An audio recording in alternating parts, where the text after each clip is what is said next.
Hello and welcome to the Stream of Chaos. I'm doing the introduction this time because I commandeered it. So let me just read the script here. My name is Dave, and my name is Jackson, and I'll be here helping to keep some arcane lore for this session of Call of Cthulhu. Today we're continuing our playthrough of Alone Against the Tide, the terrifying choose-your-own-adventure style of play from last week, which you can get your own copy of from Chaosium.com. And you can catch up on the VODs and all of our streams and the Chaosium YouTube channel, or if you're already watching this on YouTube channel, you can join us live every single week at Friday at 5 p.m. Pacific time, probably. Yeah, let's do with that. Thank you for Roll20 and Sirenscape being excellent tools that we use to improve our game.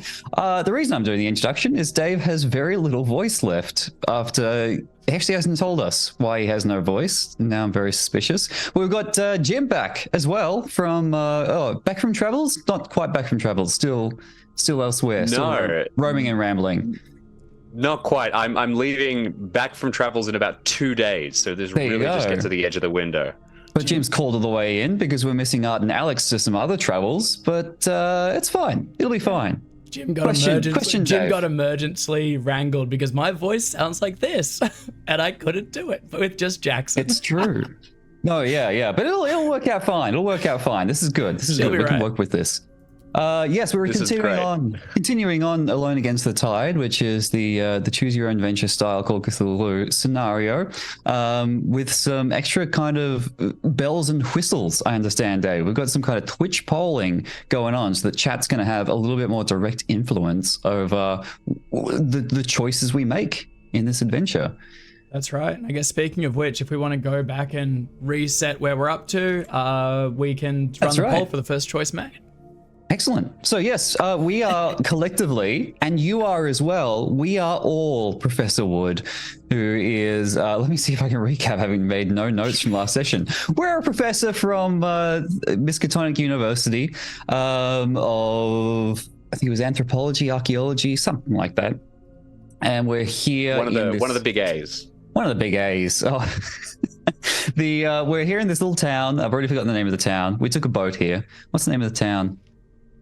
Doesn't matter. We're here because we were planning to visit the estate sale of an old colleague, Professor Harris, and the university asked us to come here to kind of reclaim some of his work. We've done so. We've gone to his estate sale. We've met his outrageously attractive and flirtatious widow. It was very suspicious. Not that Professor Wood cares. Professor Wood is totally into that.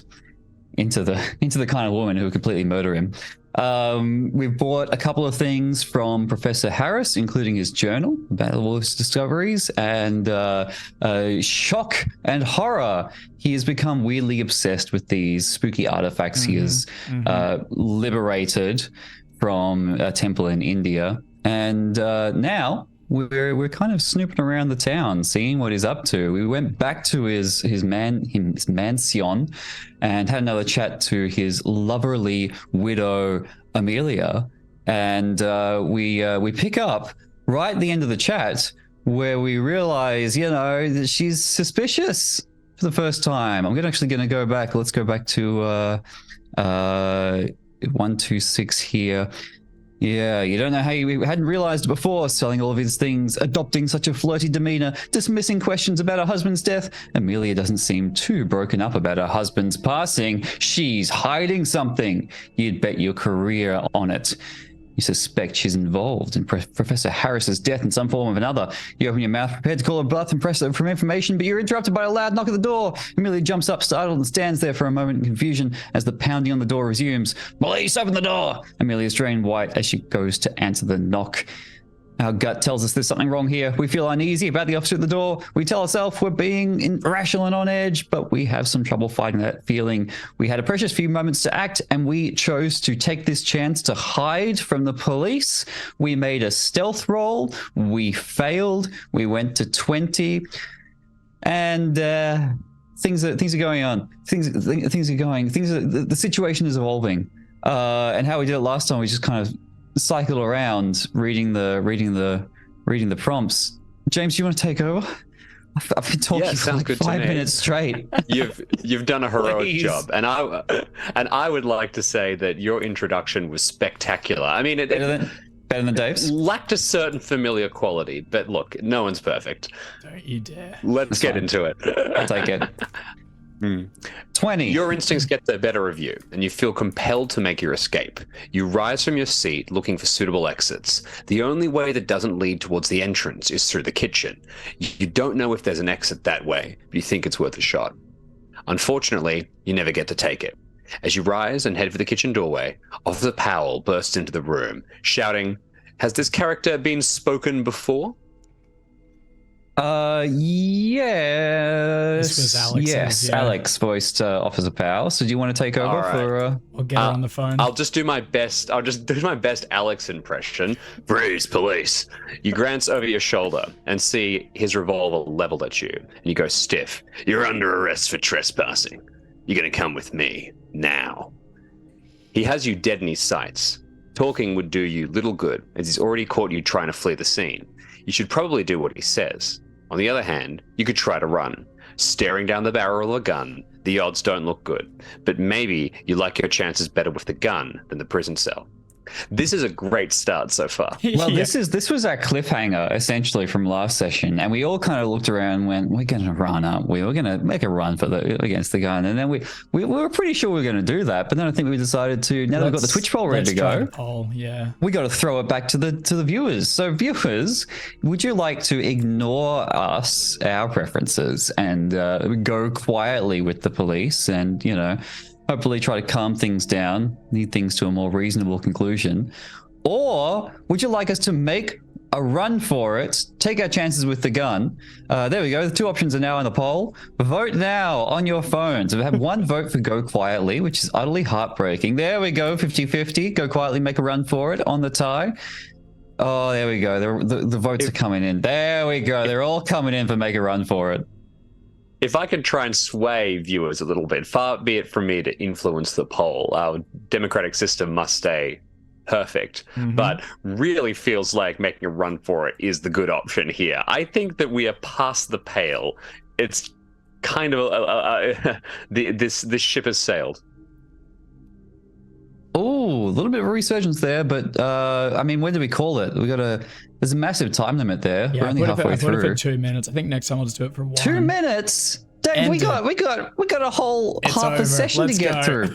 Oh, you ended it just as 3 votes came in for go quietly, but make a run for it still up on 4. I almost made a very Australian reference and was like, "Oh, well, we'll call it when Anthony Green calls it," or something like that. That's the how he calls our elections. But yeah. All right, let's run. Let's make a run for it.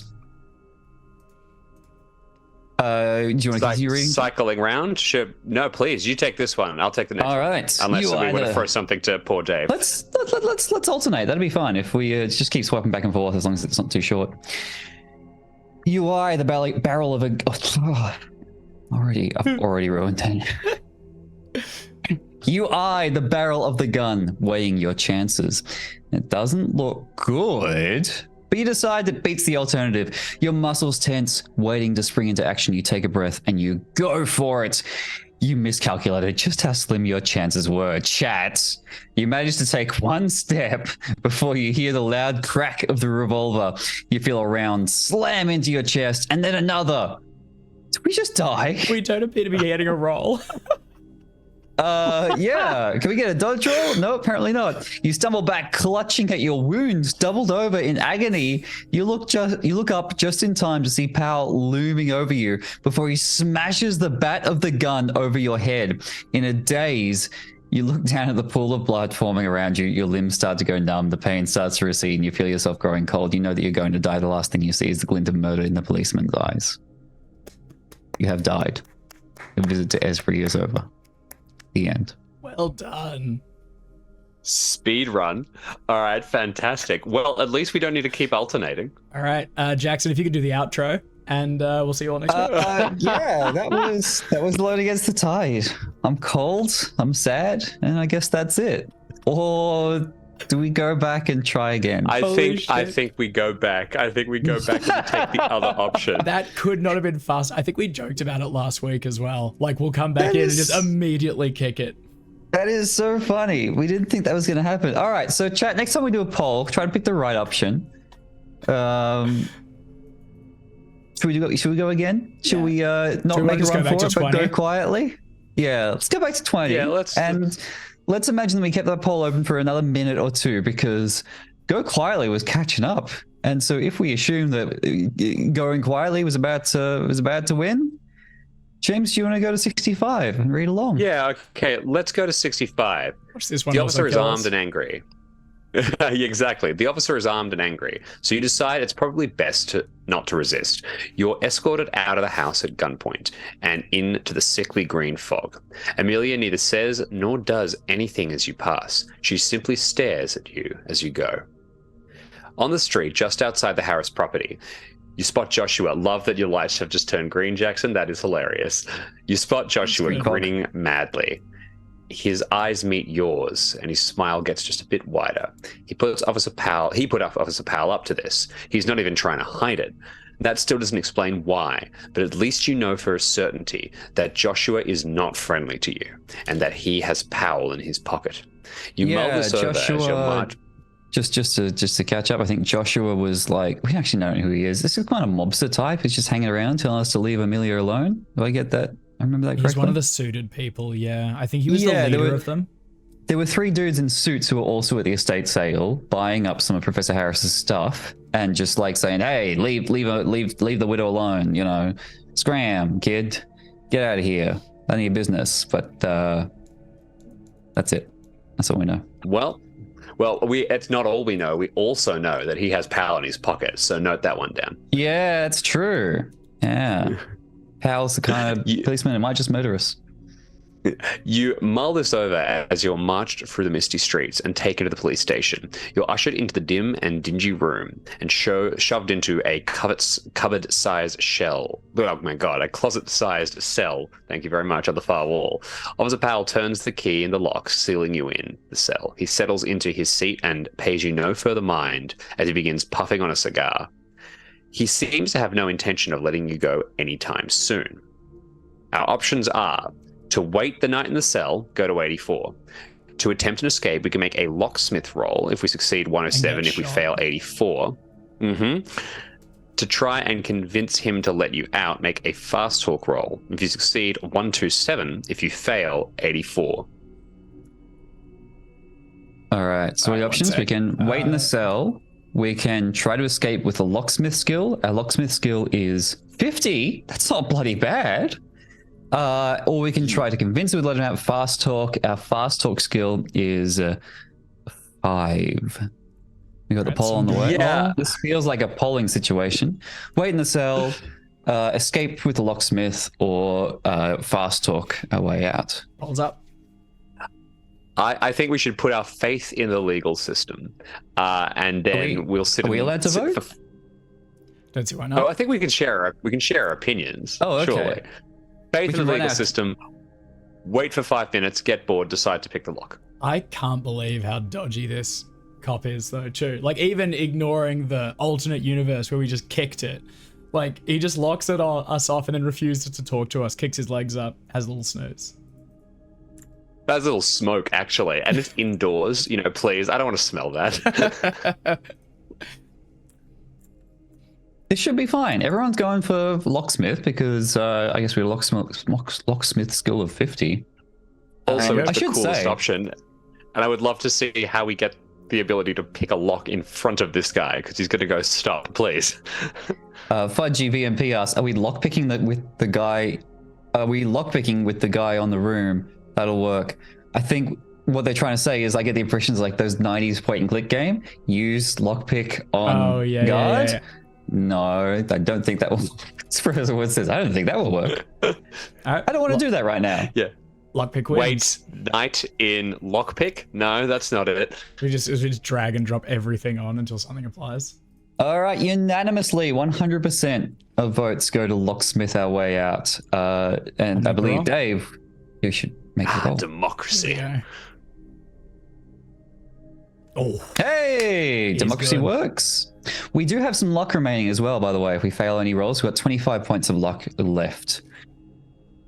Interestingly, not enough to, by pulp rules, save us from being shot by that cop. So that tracks. It's true. Good to know. all right, All 107. right, we've succeeded. I'll have a go at reading. You spot a paperclip lying just outside the bars of. Very convenient. No doubt it fell off one of the stacks of documents on Officer Powell's desk. Okay, that's fine. I've justified it. You slip your hand between the bars and reach out to grab it, sighing with relief at your good fortune. You bend the paperclip to serve as an improvised lockpick. Glancing up, you see that Officer Powell has still turned away from you, puffing absent-mindedly on his cigar. You set to work trying to get the lock open. The lock is strong, as it's meant to keep criminals safely behind bars, but it's no match for your skills. It takes you some time to finally get it open, but eventually you feel it give way. You check on Officer Powell one more time. He seems to be paying you no attention. If your luck holds, you may be able to sneak out of the prison cell without him noticing. You have to make a stealth roll, which we have a poor history on, stealth 20. Yeah. This could go badly once again. Dave, can we get a bonus die because he's puffing such thick smoke rings that we've got like a natural detection There's a haze aid? all across the ground. Absolutely not. Smells incredible. Fortunately, Dave's not the keeper. The book is. I don't like this Ask the position. book. This sucks. Ask the book if we get a bonus die. Well, no, actually, 100. The God, I'm author, good. Nicholas Johnson, was on Twitter looking at replying to our announcement, and maybe in chat. I don't know. So if the author of this very scenario is in chat, we can probably beg them for a bonus die. I'm sure. Let us use demolitions. Not a bad idea. All right, we have succeeded. Whoa! What? How I did we know. succeed? That's outrageous. Just rolling good numbers. I've lost where we were. What was the number? We were on 107, so we're now going to 10. On the 6th. Go to 10. Oh, it's Jim's turn to read. Absolutely. Get out of my reading lane. No, here we go. You slip silently out of your cell and press low to the ground. Powell is reading over his documents and puffing away contentedly at his cigar. He doesn't notice your breakout. After several tense minutes, you manage to inch your way towards the building's entrance. You crack the door open just enough to escape, closing it behind you to exit. You now stand amid the dim, dank fog, even more so than was already in the room. You note the last of the sun's rays illuminating the mist above you, but your vision is largely obscured by both the haze and the growing darkness. Given your recent escape, it would not be wise to linger here. You weigh your options. You could address the problem head-on by returning to the Harris house to look for clues. You might also consider returning to the hotel to gather your thoughts. Or you could simply put this all behind you and skip town. It's too late and foggy for the ferry to be operational, but you know there are smaller side roads that wind around the lake.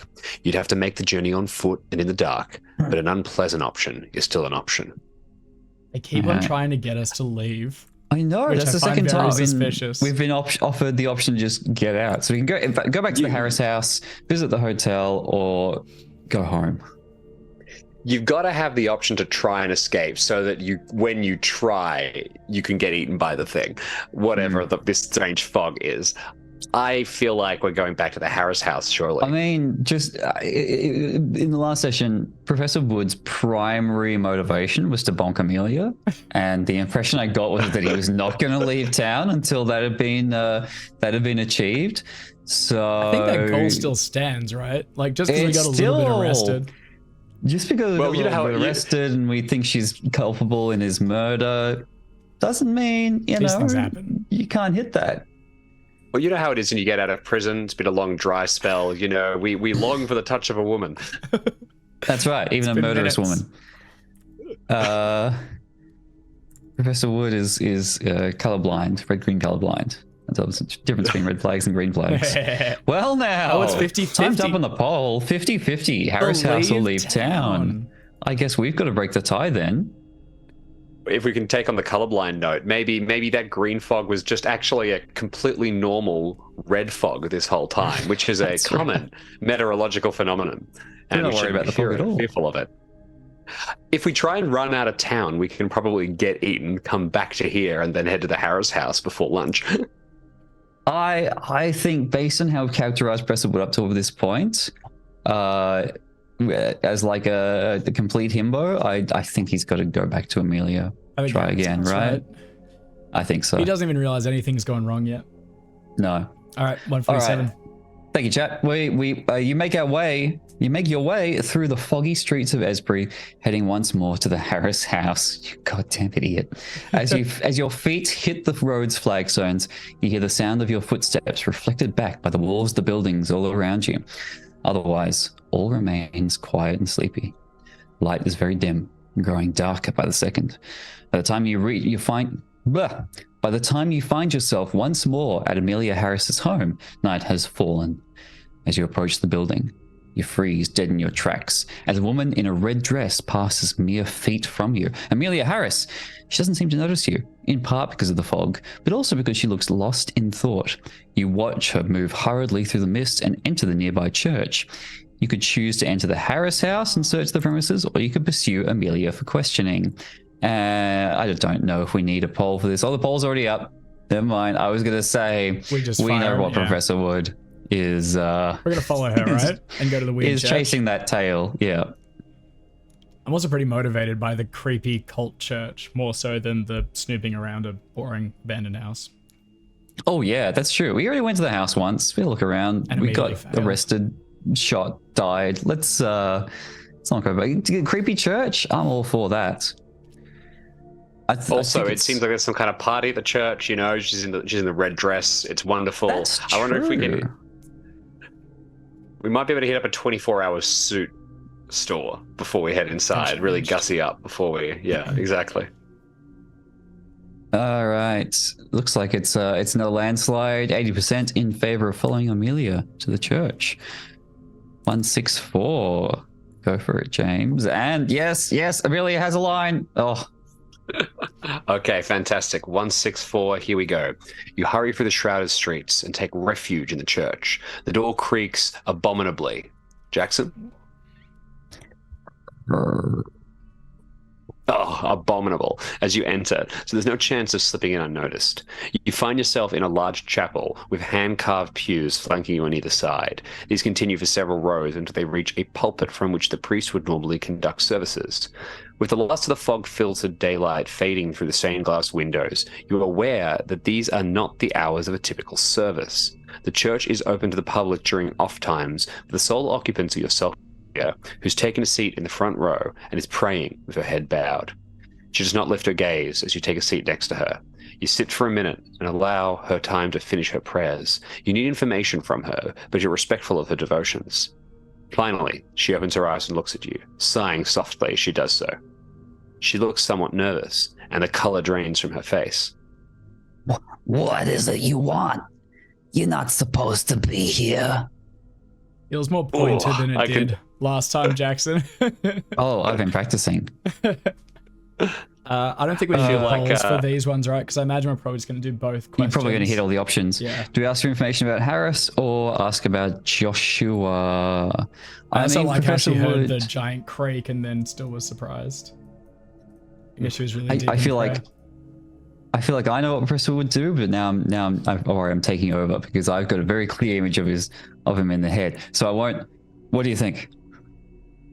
I think we ask about the dead husband. You use that as an ingress into, your current situation, right? I was gonna say ask about Joshua because he's the competition. Oh. Yeah, are you guys involved? Yeah, that's better. Let's do that. All right, 130. All right.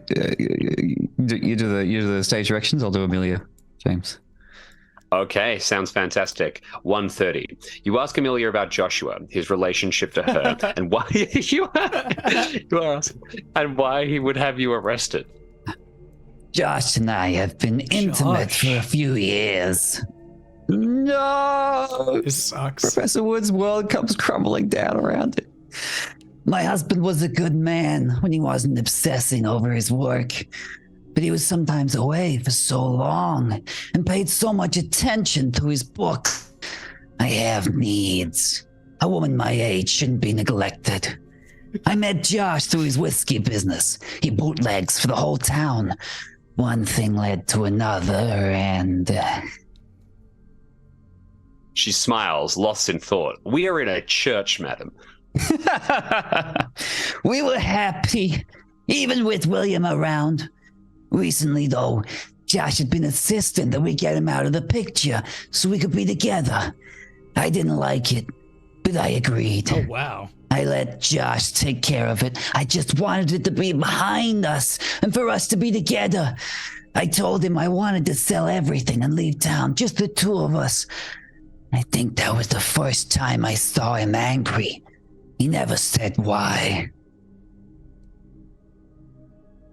She rises to leave, then hesitates a moment. I apologize. Yep, I got a little mixed up. She looks down at her hands, trying to avoid your gaze. Yeah, you don't have to worry about anything. We'll leave town just as soon as we can. I suggest you do the same. Now she rises to leave, then hesitates a moment. I don't know if this helps, but I think he might have been angry because I wanted to sell my husband's effects. The day after William died, I found Josh in the study. He never went in there until after William was dead. I've caught him in there multiple times these past few days. I can't imagine what he would want with William's things, though. She pauses and then continues. It scares me, you know, the way he's been acting. If you need to find him, his house is across the street over there, right outside and to the left. He won't be alone. He brought some friends in from out of town. I wouldn't recommend going over there. He doesn't like you.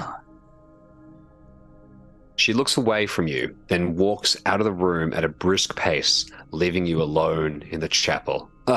Left at the altar. All right, what are we going to do? We can pass it back to chat for this one. We can go to the Harris house. We can go to Joshua's house. We can go back to the hotel. Or we can leave town.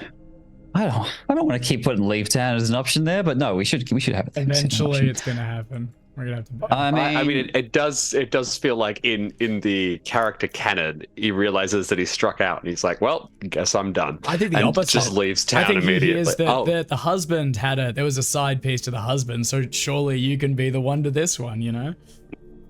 Keep the cycle going. Very true. I think Professor Wood's going to be angry. I think he's going to be seeing red. I think his heartbreak is going to turn to pure white hot rage against this Joshua. And Chad is agreeing so far. 2 votes for Josh's house, unless we sway. 3 votes for Josh's house. I mean, 4 votes for Josh's house. She got dressed up to come to the chapel, didn't she? There was a line like she's all done up in red. And that is weird. Right? She has a red dress on. Leaving. Wonder what she's. It was odd. I mean, this is again still in character for Professor Wood. He's explicitly told not to go to Josh's house. He doesn't like you. He has friends with guns, but no, 100% of votes go to Josh's house. 160. I really like that it's become a teen drama because now we're on first name, nickname terms with Josh as well. He's like, oh my god, figured out we can't date her. I'm going to Josh's house. You set off through the streets of Esbury and into that unnerving fog. Oh god, stop doing this to me. I gotta keep. All right, there we go. All right, good. Into that unnerving fog, headed in the direction of Joshua's house. A few hours have passed since you first set out, and the sky is now dark, but you finally find it. The place in question is a small house located right on the town near the church. So we were already there. We would have struggled to find it, yeah. Professor Wood gets lost, walks all the way around town, ends up back at the church, and then crosses the street and finds the house. We did try to leave. Yeah. That's true. You try the door and find it unlocked. You have no doubt that the men inside will be armed, so you slip in quietly, hoping to avoid notice. Make a stealth roll. Really wish those demolition points were in stealth right now. All right. Could we? I rolled well so far. Could we argue maybe a hard demolitions check because we're making an explosive entry? No. No. Burst the door open and yell, Josh. I mean, if we blow up the house, there's no house to sneak around. We can't even like that one. That one's fried. GM 144. All right, coming up. You open the door, but it catches in a draft, slamming against the wall as you attempt to slip inside. Also, in my head, we're sobbing loudly. The door rattles on its hinges, and you hear the sound of footsteps pounding across the floor in another room. Your attempts to conceal yourself prove too slow as a pair of men burst into the living room and lock their attention on you. They rush forward, and the larger of the two tries to tackle you. Make a dodge roll. If you succeed, go to 157. If you fail, 25. Okay, We can dodge. All right, we got 50 dodge. We've got 50 dodge. Ooh, No, that's bad. That's not bad. even luckable. The man dives at you. You attempt to throw yourself out of his way, but you aren't quick enough. The full weight of his body slams down on you, propelling you out of the doorway and onto the bricks of the street. You struggle and squirm for a minute before the man chokes you out and you slip into the black depths of unconsciousness. Ooh, 138. I hope we got to So who's this talking? It's just a man. You want to be a goon, Jim? I can be a goon. All right, you awake, stripped of any weapons. Any weapons? I didn't know he had any weapons. You awake, stripped of any weapons, and tied to a chair in a dusty basement. The first thing you notice is the pain from your wounds. They are still fresh and have not been tended to in any way. The second thing you notice is the table from you with its strange collection of items. A pair of cracked clay cylinders. Hey, those are ours. Hey, those are ours. Ooh, jinx. Twinsies. Gemstone-studded altar with curious scrawls, a stack of papers, and an unnatural-looking idol of sea green stone fashioned in the shape of a lizard-like creature. Standing next to the table is a man you can't quite make out in the dimness of the room. He puffs absently at a cigar as he stares at you. Behind the table is a still. Oh, is a still. I know what a still is. Behind the table is a still and other bootlegging equipment. You turn your head to see one of the suited men from before leaning against the door, sipping from a flask. When you begin to move, the unknown man walks over to you. He grins widely, and you spot a glint of madness in his eyes as he hovers at the edge of the illuminated area. He produces a knife from his pocket, and the blade catches the glimmer of a dim bulb flickering above. Sick. The stranger shoots a glance at the suited man by the door, who nods and then leaves. I don't think this is a goon, Jim. I think this is the big boss. Adjust your voice accordingly. The remaining man comes into the light and presses the knife against your cheek. It digs into your flesh, nicking you and drawing a drop of blood on the tip. Thought you could cause trouble for Josh, huh? I'm going to enjoy this, getting rid of my little problem. Everything was fine until you started snooping around. You put me and Amelia both in danger here, and you're getting in the way of my plans. So I'm going to enjoy tearing open your throat and offering up your life to the idol. Perhaps it will please him, and then I'll get what I want. I'll finally make my way to that beautiful place that I've seen in my dreams. It will be over soon, but I will bleed you slow, because I want to enjoy this. He takes the knife and presses it in deeper. You struggle reflexively against your bonds, trying to escape the pain. Perhaps if you struggle hard enough, you can break 3. Make a strength roll with a strength of 50. This has to go well. All right. This might be the last shot we get. Here we go. Oh, we can lock gotta that. spend 6 We can points of lock lux. that. All right. I think we got it right. We're down to 19, and that is a success. 19 Holy shit, that's luck. close. Yeah, that was real close. You struggle against your bonds. As you begin to panic, mercifully they give way. Joshua is shocked by the sound by the sound of snapping rope echoing off the walls, and he jumps away from you on pure reflex. You act on instinct. Without thinking, you rush towards him, attempting to wrestle the knife from his grasp. You know that you need to be the one in control of the weapon if you're going to survive this, especially as there's another armed man just outside the door. You grasp Joshua's forearm, preventing him from attacking you with the knife. You then try to pry it away from his hand, even as you jab and strike at him with knees and elbows, hoping desperately you can snatch the blade from his grasp. Make a fighting brawl roll. Yeah. We're going for it. We did knee strikes, elbow strikes. We're down to 16. Also, I thought this pointedly wasn't Josh. I thought it was someone else. Oh, it's Josh again. No. Get his ass. Jim, 1, 2, 3. Here we go. 1, 3, 3, landing in. You throw a punch at Joshua's face and send him stumbling backwards, stunned. You manage to rip the knife from his grasp as he regains his footing. You take the blade and swiftly plunge it into his chest. Joshua's face takes on a pained and shocked expression, as if offended that you dare to kill him.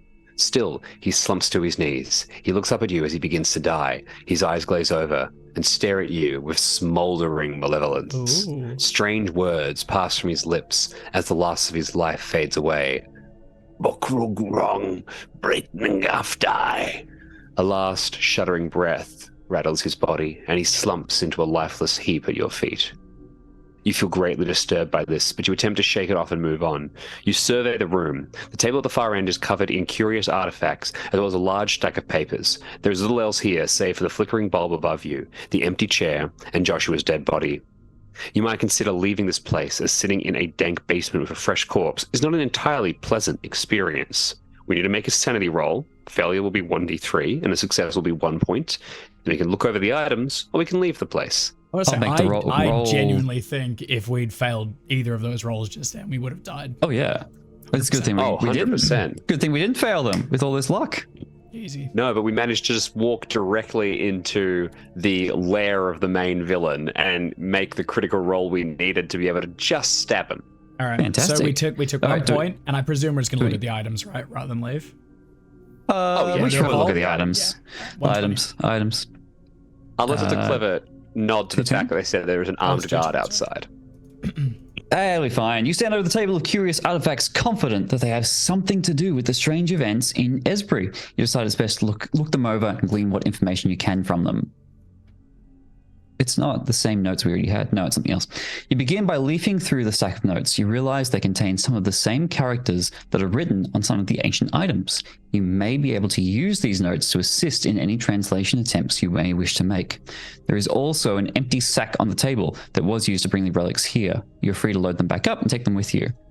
After examining each item, it will be added to your inventory and you'll be redirected back to this entry or given the option to proceed as appropriate. You should not select any option more than once. When you're ready, feel free to leave. Well, this is we So we already can take our stuff back first. did this. We already looked at. We had the clay cylinders before And the journal. and the journal. These are the same journal. Yeah, 240. I imagine so. It'll be a different passage because it needs to loop back to here. Yeah, no, it's the same one. It's the same journal. All right, 210. well, let's just say we Yeah, take no, the but journal. this is We the might exact be given same. a fresh option to Oh, translate it. But this is also This because is the that, same option. remember we woke up and that as- woman had been through our room and left us eggs? So clearly they're like snooping through our stuff. They've just pinched everything. Yeah.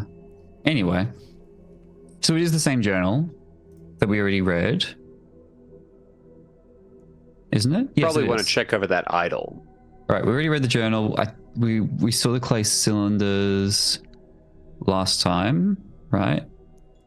Oh no, the clay cylinders has a No. roll next to it now. It's got an archaeology roll. I don't think we did because that. we've got the notes. Because we've got notes now to help translate it. We had the notes last time, didn't we? Anyway. No, these are the notes. These are the notes in you. Yeah. All right, well, let's assume I we think. read the journal, and then do we want to try and let's make the archaeology roll for the cylinders? It has occurred to me as well that he was talking about bleeding out as like a sacrifice to the idol, and we have stabbed him, therefore Good. presumably sacrificing to the idol. Yeah, but we did the sacrificing, so we get the powers. That's true. And Oh, we do? We get to Oh. kiss the big lizard that comes out. This is great. I'm going to do All right, the so archaeology roll for 218. Is that all right? Roll So we're there. looking at the clay cylinders again, but now we can try to translate them. Let's do it. Heck, I haven't 18 felt- points. We got 16 points left. Nah. Also, Yeah, we have unable been to translate them. we have been razor thin on our luck too, so I think we want to keep it. Yeah. All right. I'm really picturing the character just picking up that. I don't know. I don't care. So we can look at Picks the it up and he goes, "Wow, this altar. looks a lot like the one that I have in my room from when we bid on it. This is crazy." Well, I got the That's same one. Must be wild. part of a set. No, I was like, I've been ripped off. I thought it was unique. All right, Thought it so was an let's NFT. try the altar. So 230. All right. Jim. Oh, there's a little I fish can't remember picture. who's down. Okay, coming up. All right, altar. Here we go. Now we didn't. Oh no! So hold on. So these were all the items at the estate sale, and these are some of the ones that we didn't win. Yeah. But also, I don't think the Joshua bid on all these things. I think they've gone around and stolen them. Joshua think they've gone definitely around and won stolen one of them, but I think the Italian bloke got one as well. Anyway, they've stolen them all. They're stolen from us, obviously. What's about this altar, Jane? You examine the extraordinary altar. The most readily apparent features beyond its size are the many gemstones set into its surface. They are of a greenish-yellow color and shine even in the half-light of the room. You also notice strange lettering written in broad strokes along the object's sides. The symbols are smeared and sloppily done, suggesting they were written with some haste. What you had originally taken for paint is, upon closer examination, dried blood. While you cannot be certain, it would appear that the item has been involved in some tragedy. Using the notes on the table, you may be able to piece together a translation of the text written in blood. Make an archaeology roll. If you succeed, 178. If you fail, 210. Could we argue demolitions? Blow it up. Maybe if we blow it up, make the pieces smaller, the smaller pieces will be easier to translate because we don't have to like look at the whole thing at once. I like to think that demolitions is our main skill because our response previously is that whenever we went on an archaeological dig and like found an ancient urn, we would just smash it so that we didn't have to work and be like, I found shards of pottery. It's very good. Send that back to the lab. Yeah. All right, I'm rolling archaeology. Yeah. All right, that's better. Success. Heck yeah. All right. 178. You fix your eyes first on the strange altar and then on the stack of notes. Rifling through them, you're able to piece together the characters written in dried blood on the altar's side. Bokrog brings doom to Sarnath. Sarnath being the city, the ancient city that Professor Harris saw in his dreams. Yeah, we Is that definitely heard right? that before. Yeah. And Bokrog being another candidate for the love of this fine woman. But no, anyway. Yeah, well, yeah, Bokrog, that was one of the words that Joshua said before he died, wasn't it? Yeah. Oh, man, who's this Bokrog bastard? As you look over the altar, you also notice some small letters, this time written in ink, hidden just beneath the larger bloody characters. The smaller text appears to be some sort of chant. The words stick in your mind. As you begin stuffing the religious object into your sack, you notice a similar script on the other side of the altar, written in fresh blood. Most of the characters are the same, and you once again consult the notes to finish the translation. You decode the missing word to find the text now reads, Bokrog brings doom to Esbury. That's here. That's where I am. Guys, that's here. Hey, I'm one of the idiots who's in here, in this town. Somewhat unnerved, you finish shoving the altar into your Entire bag. altar. Knowing that it's evidence of some sort of cult practice or deranged religious belief, the thought does not sit well with you. You have learned a ritual chant, noted on your investigator sheet as ritual chant entry 235. When yes. prompted, you may choose to use the chant. If you do so, go to 235. So not now, but at any point, we can chant 100%. We chant and go to that. 235. We're going to screw it up.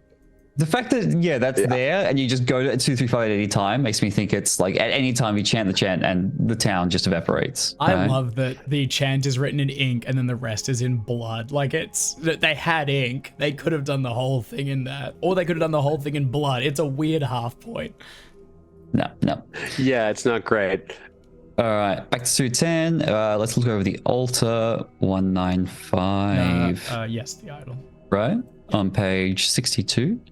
Jim, let's deal with All this right, idol. idol coming up. Yeah, let's do it. You look the idol over. It's made of a sea green stone and chiseled in the likeness of a water lizard of some sort. The sculpture is grotesque and hideous, and the depiction of the lizard-like creature unnerves you. Still, the work is extremely well preserved and unquestionably ancient. You feel uncomfortable staring at the alien-looking thing for too long, so you stow it away in the sack, out of sight. I love Into the it. sack. All right, so Thank goodness. now we're actually getting a choice. I think we can either go to the bedroom upstairs Yeah. or leave the house. Do you want to vote this one? This sounds like a poll. All right. Chat, we know that we've got all the items. We got all the we've got some more clues. We know that Joshua seems to be willing to sacrifice something to this altar to destroy the entire town, just like Sarnath was in ages past. We know that with Joshua's dead, we know his two goons are still in the house. We can investigate the bedroom upstairs, or we can get out of the house, not leave town, but just get out of the house. And the votes, it's an early lead for bedroom upstairs. to gonna leave die no up stone there. unturned.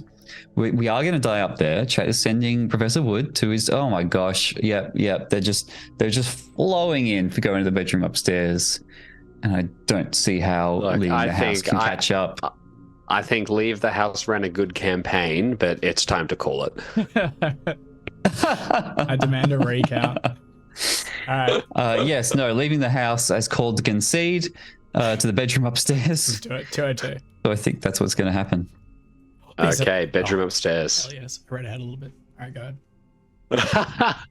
You open the door to find a bedroom, much as you'd expected. Idiot. What a detective.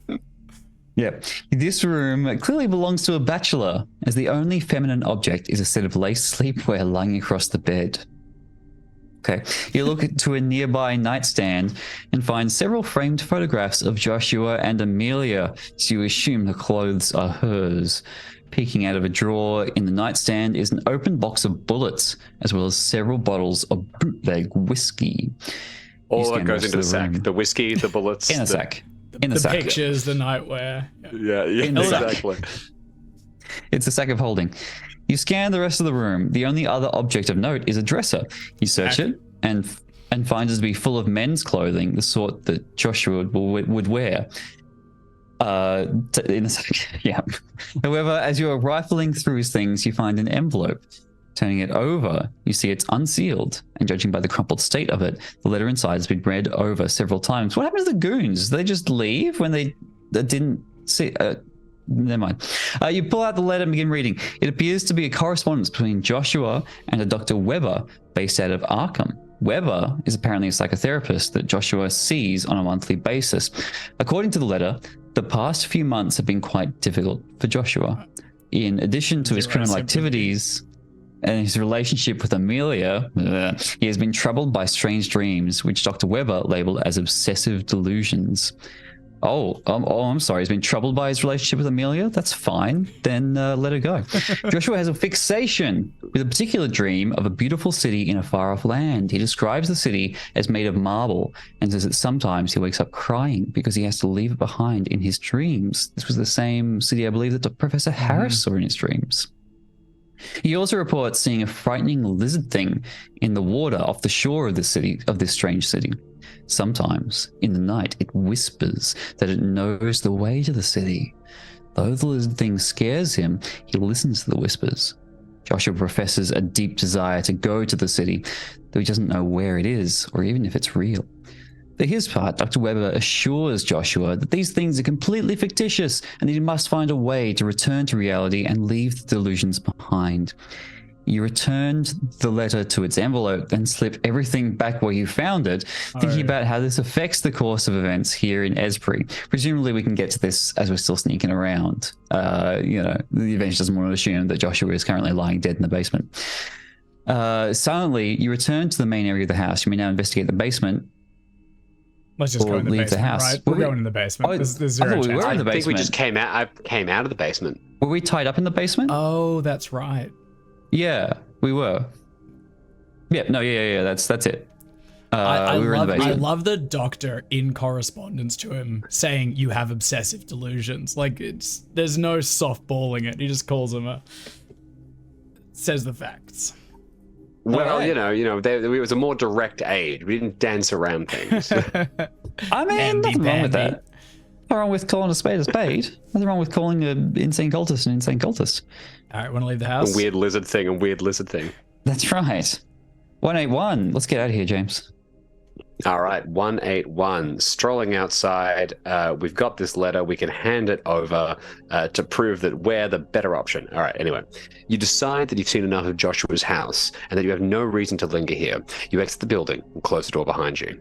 You look out into the fog and find it thicker than you remember. You can see almost nothing. Compounding this problem is the darkness, which has completely fallen while you were inside. Armed with new knowledge, you feel prepared to confront what lies ahead of you. You take a few steps out into the street and are shocked to find the town's cobblestones waterlogged. Hell yeah. The lake's water level is rising and Esbury is beginning to flood. Given earlier events, you suspect that this may not be entirely natural. Even if it is, the rapidly rising water is a serious threat in itself. You feel a twinge of fear, but overcome it and spur yourself into action. You know you must escape the flood, and that you must act quickly. If you know where to meet with Banyu, now is the time you may choose to do so. We All right, do guys, not know where to Banyu? meet with, but we have no idea. He did not like us. I'm not sure when we would I have think, even spoken to him again. I think we talked to him at the estate we- sale, did we and I fail don't a think he roll? liked us. Yeah. I think so. Could be wrong. In We which have case, no idea where to meet with Banyu. I blame the two of you for this entirely. This is I fair. wash my hands in the rapidly rising water. All right, we can either search for higher ground and hope to avoid the rising waters, or we can just try to outrun the tide. What's the difference? We either search for higher ground or just outrun the tide. I think outrun is like we're leaving the city, and higher ground is maybe we're choosing to stay in it as the water level rises. I think that if I can It is point a us little one bit way. funny. Sorry, it is a little bit funny. The professor just immediately trying to out sprint away from a natural or unnatural event. It's such a good reaction. Him just bolting. Yeah. Oh, you are right. I do think that searching for higher ground does have a higher chance of us getting into a situation where we get to fight a lizard on a church steeple. So I would that's my like front that. runner. I would like that. And also, like everyone else, is going to go to higher ground. My front runner is outrun the tide because I think it's very silly. Isn't there like a legend about that? Some kind of king who you can't outrun the tide? I'm not sure. Look it up to get back to okay. us, James. Look it up. Get back to us. All right. All right. What's the result? All right, plenty of votes for searching for higher time. Let's do it. ground. 211. You try to find somewhere you can wait out the front. Yeah, I think that's what it is. It's like we're finding high ground and staying in town or trying to leave town. And again, we don't want to leave town. Somewhere at a high elevation that won't be consumed by the rising water. Thanks to the darkness and the fog, you won't be able to scan the town skyline to look for such a place and will instead have to rely on your memory. The only place that comes to mind would be the nearby church. Well If done, the worst Jim. should happen, you could climb up to the bell tower and wait out the flood. Jim, have you read this adventure before? I actually have this cool tattoo that says Bokrog brings doom to Melbourne. To Melbourne. well, technically a small hotel in Paris, but yeah, Oh, we'll yeah, go I with forgot that. where you were. Brings doom to Paris. You rush toward the house of worship. You see its solid grey stonework peeking out at you from the fog, providing a sense of comfort and security. You push open the church's large double doors and slip inside, quickly closing the doors behind you in the hopes they'll at least buy you some time before the flood water seeps in. You rush the stairs leading up to the bell tower and climb them as quickly as you can. You soon find yourself looking out over Esbury. The town itself is shrouded in mist, but from this high vantage point, you can see over the fog to the lake beyond. Large, undulating waves break the surface of the normally placid waters, and the stars and gibbous moon? Sick. Gibbous moon? Gibbous moon? I think Gibbous. That's a new Well, one. I've had a I bad didn't track wanna- record this stream, so don't listen to me. No, I did think it's I believe it's Gibbous. I did not want to run into the banal banal trap Banal. again. It's We had banal. an excellent comment on the last YouTube video, like, "Oh yes, a banal of or relating to the banus." I saw that too. I thought it was quite funny. The stars and the gibbous moon are brightly reflected from the dark backdrop. Finding yourself in relative safety, you finally have a moment to pause and reflect. You take a deep breath, bowing your head in thought or perhaps prayer. Oh. Your mind is in a whirl, but eventually a single thought breaks through, determining your course of action. If you know a ritual chant, now is the time you may choose Let's to go, use it. baby. Otherwise, go to 150. Hold on, no, the ritual chant brings doom to Esbury. Let's make it a poll just so that we can blame chat when this happens. I mean, this is definitely a chat poll. Chat, here we are, escaped our, somehow got out of these terrible, lethal situations with our life intact against all the odds. We have this chant to bring doom to the town where we are. Do we chant that chant to destroy the town, or do we not do that? I'm desperately trying to use Magic the Gathering rules, strictness to try and find a way to argue that we don't, in fact, have the choice to do anything but chant. Unfortunately, it seems to be airtight. They've got a sort of legal technicality. It's still an option. This is the first time I'm actually against the poll here. And I would like to point out that there have been extremely highly irregularities in this election, because the person who wrote the ballot has put two double frowny faces on one of the options. This election is rigged. We'll never know. And I will not be accepting the results as 100% of people vote for the ritual. 235, that's fine. Let's go. 235 is hard to find. It's not a democracy anyway. Technically, the poll results just go to a group of 3 idiots playing the game, and they have to. Got it. Jim, you want to take over? It's on page 74 or 75. 75. Okay, 74. I'm just gonna have to 74. Page 74 by the books, page 75 by the PDF, because it counts the cover as page. Gotcha. Excellent. Scanning down, bouncing, using a laptop. Enjoy. Oh, 235. Okay. Page 74. Page 75. It is 235 entry. Excellent. Yep. Here we go. It's just building tension. Exactly. The words of the ritual chant force themselves into your mind. You stare blankly at the reflection of the moon and stars upon the riding water of the lake. Your lips move as if controlled by someone else, automatically uttering the strange syllables of the unfamiliar words. Yalhala nognigu a bokrog. You recite the words in a slow, monotonous voice, speaking the phrase 10 times before you stop. You feel strangely tired after this, so you sit on the belfry stones and look out over the town. The water has risen so high over the tops of many of the buildings in Esprit, and you're positioned on one of the few landmarks still above water. You're certain that much damage has been done here.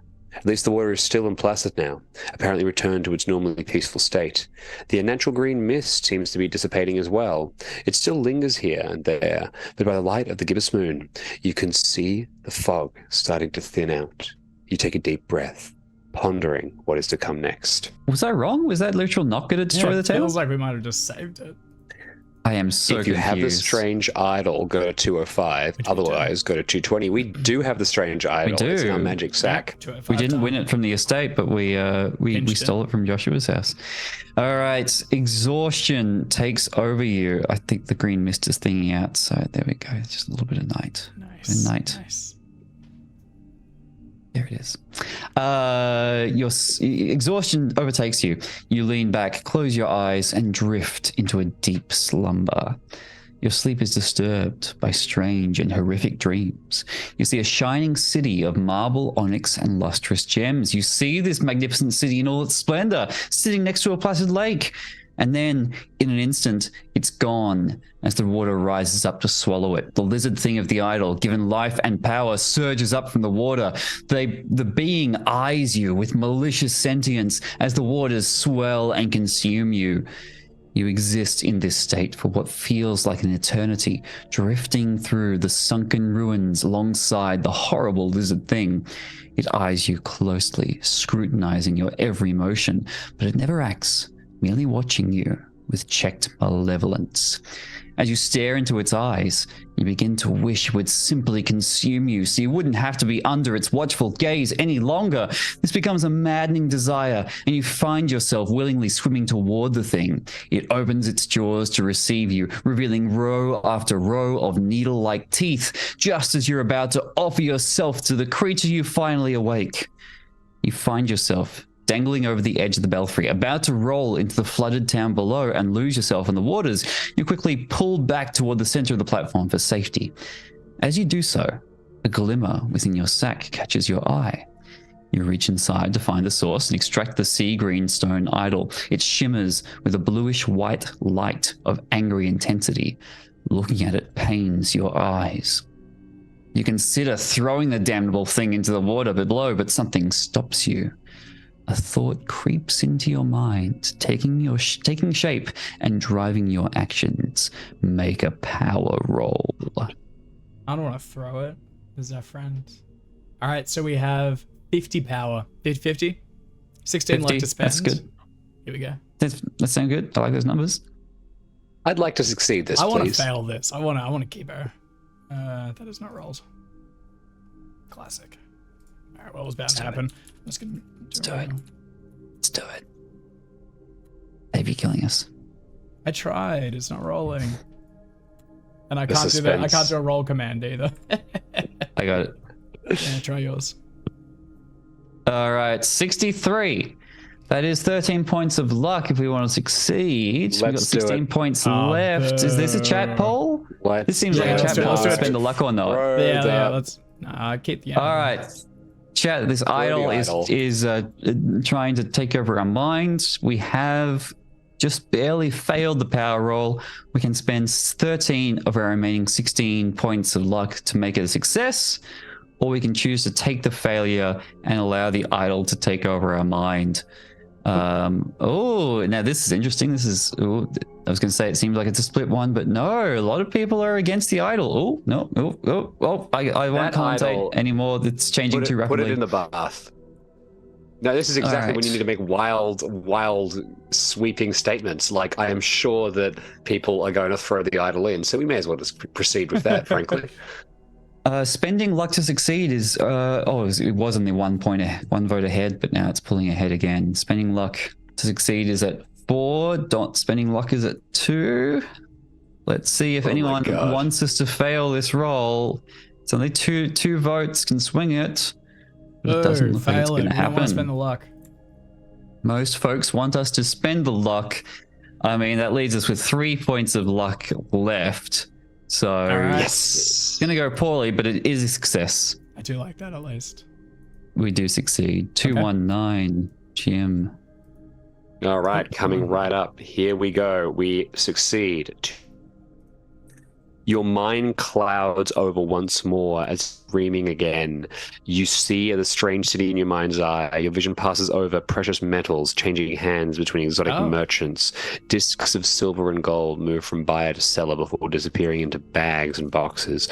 You glide formlessly over the city and out into the surrounding lands, where you see the citizens marching in lines carrying precious metals to the city from the mines.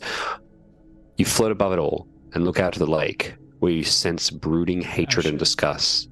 Your awareness snaps back to reality as you stare into the idol's light. You make the connection between those precious metals and this grotesque lizard thing's disdain. If you have a gold bar, go to 239. Otherwise, go to 234. I do not think we do. Where could we have gotten a gold bar in this? I reckon it was in the house. I reckon it was in the Harris house. I'm furious. Oh, yeah, that'd be it. Yeah, I think that might have broken the streak. All right, we do not. 234. A thought takes shape in your mind and clarity takes hold, but the thought is not your own. You see visions of the strange reptilian beast, that detestable water lizard. You stare into its eyes, hypnotized, as it hisses at you, beckoning you forward. You heed its call. Your feet move you forward, carrying you over the edge of the belfry and into the water below. You don't thrash about, you don't swim or struggle or resist. You simply sink, welcomed into the risen waters embrace. Risen waters. Fuck. Risen waters embrace. We'll edit that in post. You have died, led to your demise by the will of Bokrug, the great water lizard.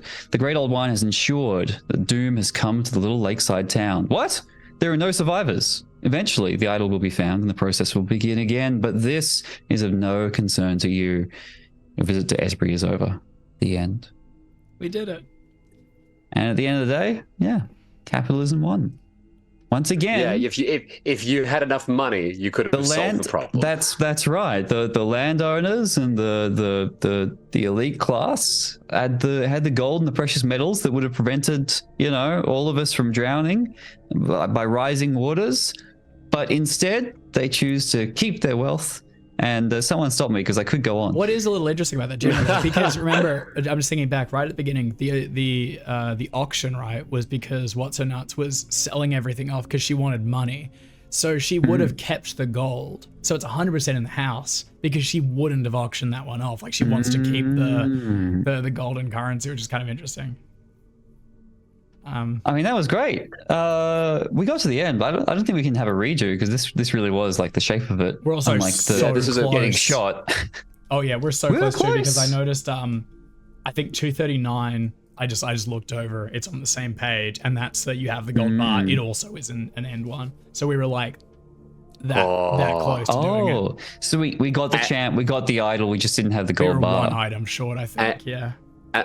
I also feel like, you know, if you want to get the true ending, Chaosium.com, you know. I was just gonna say, yeah, right. we could go back and we could show you what happens, but nope, you guys go to chaosium.com and pick up Alone Against the Tide in print or PDF in order to find out what happens. I think that's only fair. That's only fair. I think we also got a pretty comprehensive like feel for the scenario and what was happening there. Like we had the run through, we figured out what they were worshipping, what the purpose of the ritual was.